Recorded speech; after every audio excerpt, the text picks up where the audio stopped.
Thanks for joining us for our November/early December update video.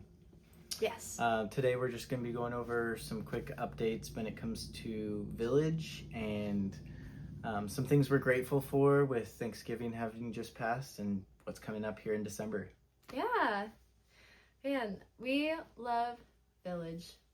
Kind of the central point of our ministry. Josiah, how are you feeling about Village? Yeah, feeling good about Village. Village is our outreach ministry, so we invite non-believers over to our house for dinners, games, conversation, and a lot of the time we direct that conversation towards the gospel so that someone can come just enjoy and have a good time, but then also have the opportunity to receive the gospel. And from there we can invite them into discipleship or even like come to church with us, just depending on discerning the situation and where they're at. But I've been loving Village, especially our Thanksgiving Village was super fun. Lots of people brought fun snacks and treats and dinner, and we even played some games. It was a crazy time with full living room and lots of food. Our living room was just a giant table. Like, no joke. It stretched from one wall that made an L shape down the hall a little bit, and we still had people standing up eating their plates still. Yeah, it was a good time. And I made a turkey wrapped in bacon. It was fun. Yeah. Oh my goodness. So Village has been doing really well, and it's been leading into a lot of discipleship groups like Bible studies. Our Bible study has 5 consistent people who have been coming every week, and sometimes guys specifically. Sometimes we'll get some stragglers. We've been going over the book of Proverbs and just trying to implement wisdom and how even books of the Old Testament always point back to the gospel, always refer back to Christ and his life, death, and resurrection. Yeah, it's really cool. I think it's so sweet seeing the guys come over ready to go with their Bibles. I'm like, yes, that's so sweet. Yeah, and you're also leading another discipleship group, right? Yeah, I'm trying to get Grow Group started. For those who don't know what that is, it's like deeper topical questions on biblical kind of Christianese type verbiage. So what is salvation? What is a church? What is its purpose? Who is the Holy Spirit? Yeah. All of those kind of questions. But in the meantime, we have a deeper discipleship group with some of the leaders of our village, where we get to confess sin and ask deep, hard, probing questions and have the opportunity to challenge each other in a deeper way. Yeah, and to clarify, he just pointed out 3 different discipleship groups just for the men alone in our village. So for me, I got 2 going on right now. One is great, one is not so great. So love your prayers. The discipleship group with a few ladies who help out in our village. I love them very much. It's really great. And iron sharpens iron. You know, we confess sin to one another. We all happen to be married. Proverbs, yeah. And so we're all walking with each other in what it means to be a godly wife, and just, how to love Jesus even more. And so we are also working on getting a Bible study off the ground. It has been hard. I think we've had only one consistent student come, and a lot of ladies have expressed interest, but when it actually comes to showing up, they either sleep through it or they're busy with other things that, this came up or I forgot. And so we're just trying to get the ball rolling. So if you can pray for that ball to make some momentum, that would be really great. But other than that, that was really cool. And outside of discipleship, you're doing football. Yeah, every Sunday morning there's a couple guys who lead flag football bright and early at the fields, and so it's been a lot of fun to go out and just play some football. No one's like really good there, so we're all kind of in the same playing field. Um, and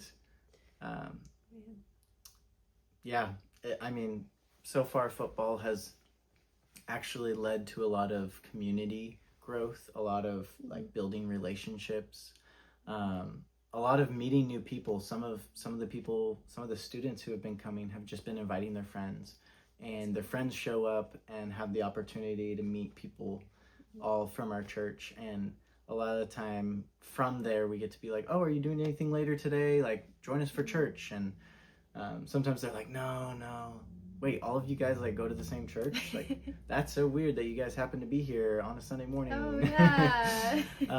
But it's led to a lot of great conversations, and it's been so much fun to just do something fun in the morning on a Sunday, and work out a little bit and play some football. Yeah. Yep. Recently, I mean, we don't do this every week, but recently we had a girls' night with girls from our village.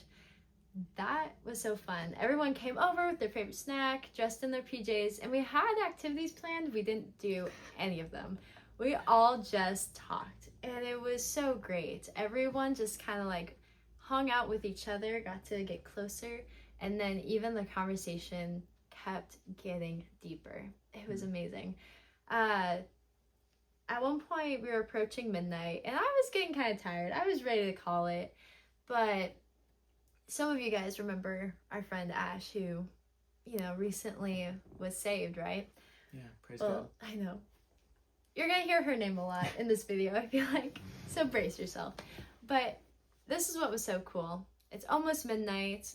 Another girl who is there who does not know Jesus asks a question about God. And Ash was like, wait a second, I was asking that same question. And so she starts answering, and then it just keeps going. She asks a question, she answers, speaking's hard. She answers, and I'm a part of this conversation too, but Do you have an example of like one of the questions that was asked? This conversation went till 2 a.m. I will try to think of something. I don't know off the top of my head though. It was just really encouraging. Like problem of evil or something like that? Like, how can a good God let bad happen? Or that probably was asked. That's usually a big question a lot of people ask. Oh my well, that's a good example. Okay, thank you. But it just kept going back and forth, and I really got to enjoy the conversation. I know that the gospel was shared because Ash went for it and just shared the gospel with this girl. And that was just really cool. Oh, I remember one of the questions. She asked, do you have to fix yourself before becoming a Christian? And Ash was like, no, look at me. Which, if you know anything about Ash, she is still struggling with addictions and actually started going to Celebrate Recovery. Wow. And has also just been like, I am far from perfect, and was able to say like, nope, not at all, and shared so much more of her story with this girl. Wow. Yeah, it's really cool. Really, really cool. But yeah, you don't have to be all fixed up. So that was really fun. Yeah.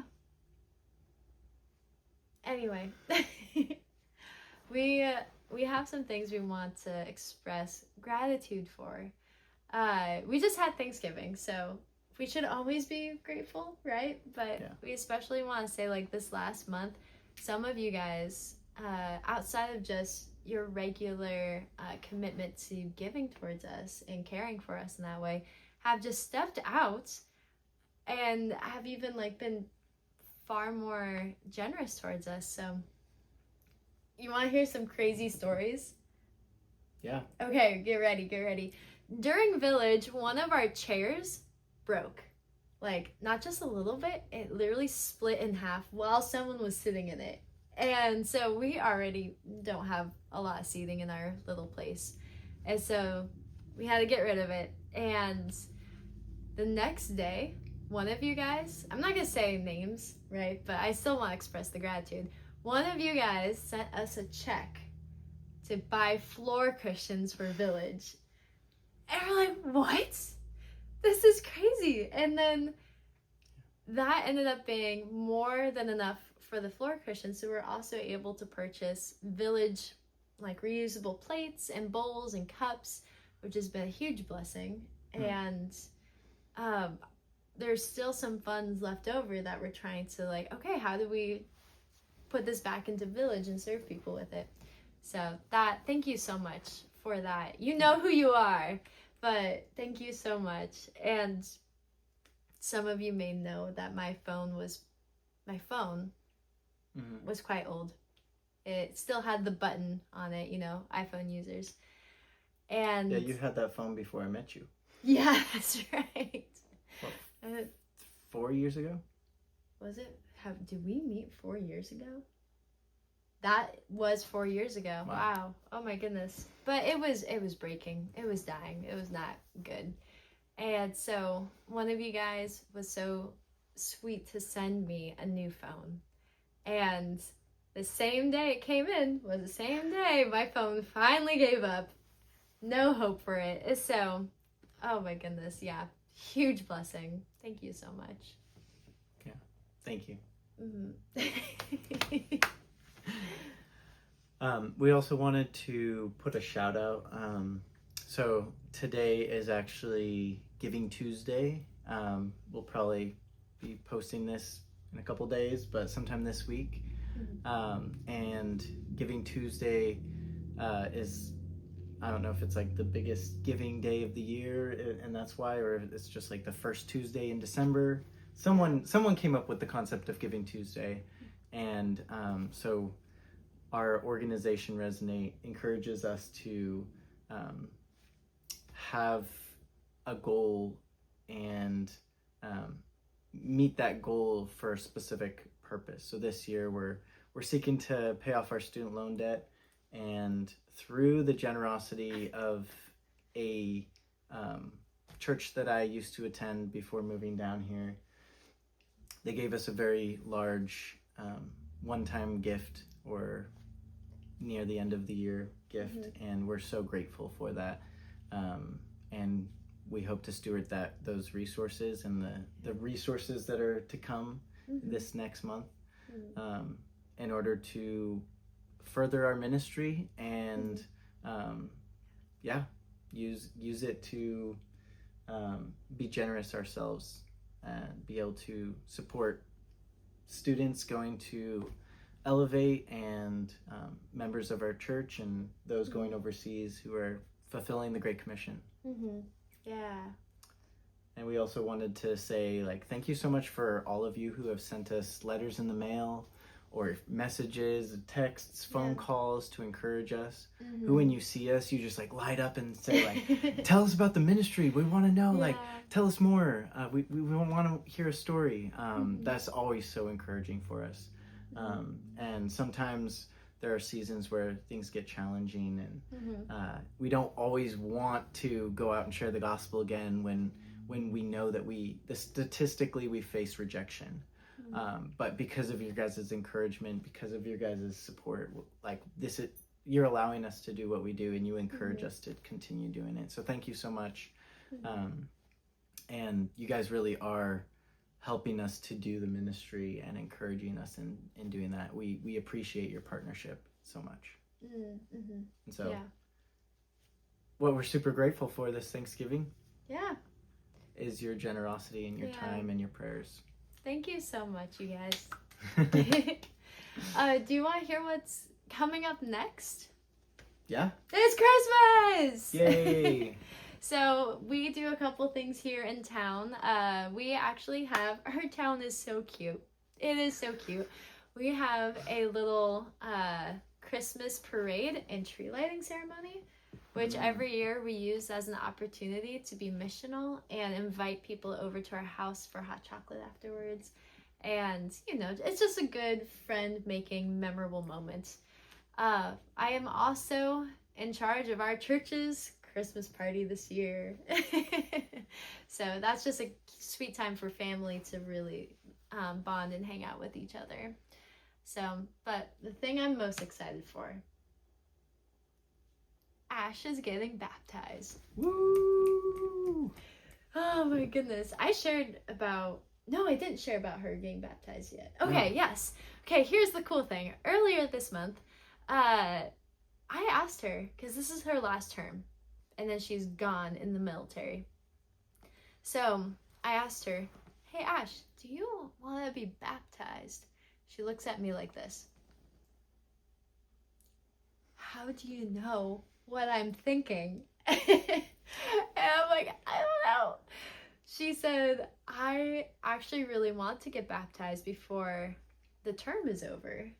I'm like, okay, well, let's make it happen. We normally don't have a baptism service during the fall term. We usually do one in the winter and the spring. But hey, we're gonna dunk her, and it's gonna be great. And I'm really excited. I'm gonna have him record her story and her getting dunked. I'll be up there with her. But yeah, I'm just like, it's just so cool. Baptism is my favorite. Ah, my goodness. Yeah, praise God. Yeah. Yep. And then after that, we'll be heading back up to Washington. Yeah, and we're super excited for our trip up to Washington to get a little bit of a break. We get to spend some time with family and celebrate Christmas and take some time off work while students are home for Christmas break or winter break, as they call it. Yeah, it's Christmas break. And we will be up in Washington for at least a couple weeks. So while we're there, we'd love to, if you live in Washington, reach out to us, spend time with you, share stories about ministry or just our lives. We'd love to take you out to coffee or just meet up with you. Or even give you a phone call or whatever. I think they got the idea. We wanna spend time with you. Yeah. And so, yeah, we'll be doing that in a couple weeks, and really excited to celebrate our Christ's birth and life, and ultimately death and resurrection, and as we look forward to Easter, which is a few months away. Yeah. But yeah, that's all we wanted to share with you guys in updates. And a few prayer requests are women's Bible study. Bible study. That ladies would commit and show up Yeah. and learn more about the gospel. Prayer for our end of year asks or our support raising here at the end of 2025, that we would be able to meet our goal, our very ambitious goal, not for our sake, but for the sake of the gospel, and that we can glorify God with our finances and glorify God with our lives and our time and our generosity. And then final Prayer request, that we would be able to just really rest over this winter break and this Christmas break, so that we can come into the new year ready to hit the campus hard and share the gospel and pour into the ministry that God has called us to. Yeah. Awesome. We love you guys, and we hope you have a very Merry Christmas. Bye. Bye.